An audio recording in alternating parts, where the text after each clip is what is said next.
At the end of the day, when it comes to implementing change, we've really got to persuade other people to do things differently. And the reason why people resist that kind of change is because we're asking them to lose a lot. We're actually saying what you do today, the way in which you do it, and in fact maybe the people that you do it with, that's all going to be different. From tomorrow, we want you to do something different, in a new way, with new people. So they lose all of that comfort. They lose all of that automatic understanding of what's expected of them. And so the person leading change, the change manager, can become the evil person that's ruined things for people. So we have to have very strong relationships. We have to have a lot of trust. People have to believe that we're going to be honest and fair and that we're trying to do our best if they are going to give us the benefit of the doubt and say, okay, I'm not sure about this, but I'll give it a go. I will try this new way of working.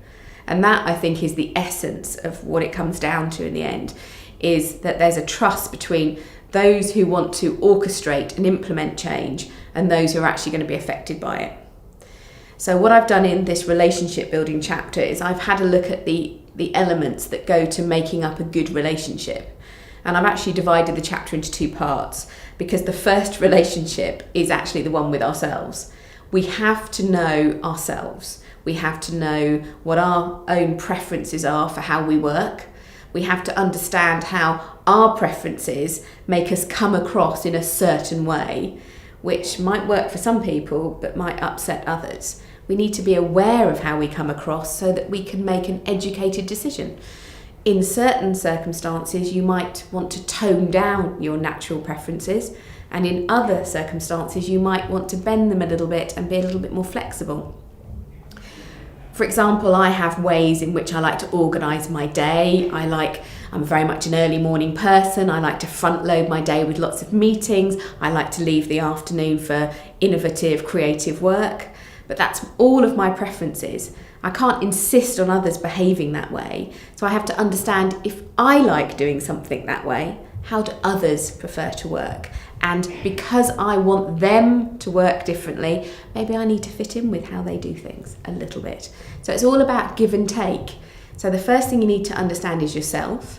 And then you have to understand how perhaps leading your approach, leading how you behave with others, can build a better relationship. The sorts of things I'm looking for there are the commitment. Ultimately, what we have to do is resilience. We're really looking for, can I have enough motivation to see this through? So you've got to build that in yourself if you want it in others. You have to look at building authority, the different kinds of authority that come from charisma, that come from specialist knowledge, that people respect you. You have to show self-control. You have to recognise that perhaps when you're managing change, your first instinct is something you have to sit on sometimes.